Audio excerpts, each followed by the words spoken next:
Today I wanted to make a video to show you how to use line item properties for Shopify products in the theme code.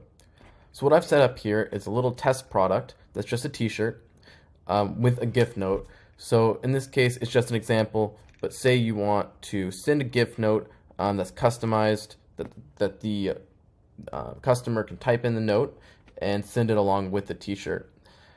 So this does not change the price of the product, it's just an added property that you can see that's fed through to the back end, to the product management end. So to get started, let's enter a test note and add the product to the cart, just so I can show you what it looks like. So say, hi, Merry Christmas. And I go ahead and add that to cart. And when I view the cart, and you can see it's up there, it was up there in the mini cart as well, but you can see that the line item property shows down over here in the cart. This is default for this theme. I've also added it to other themes that don't have it default. To get started, head over to your admin dashboard and then go over to online store and themes. Then go into whichever theme you want to add this to and click edit code. Then you're going to go ahead and figure out where your product form is. For me, that's under sections and main product right here. And then I can search for form, search form product, and looks like it's right here. Perfect.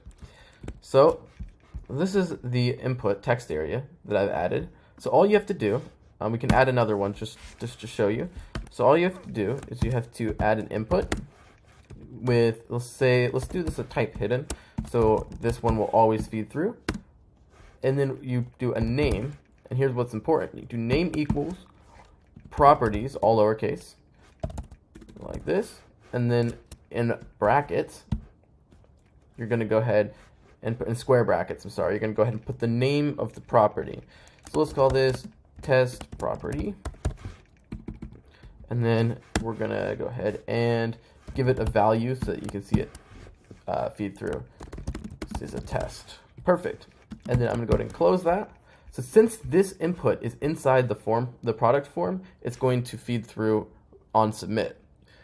Now you may have a different looking product form depending on your theme. It may be a typical HTML form tag, or you may make a custom form, which I've done in the past with a HTML form tag.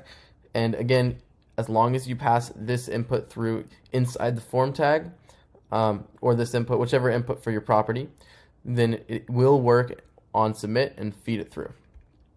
Perfect. So I'm going to go and save. I'm going to come back to this t-shirt page, and I'm going to go ahead and add a new note, test note 2. So now you'll be able to see both of these feed through. Perfect. So this one has gift note, this one has gift note and test property. So you can see how powerful this could be in terms of using it for allowing customers to customize their own products, maybe put a name or some text across your t-shirt. And then I've also used it to create multiple product options, all sorts of different things. And I'm going to make a few videos on that in the future that will show you how to do specific tasks with it. So I hope this video helped. If it did, please leave a like and subscribe.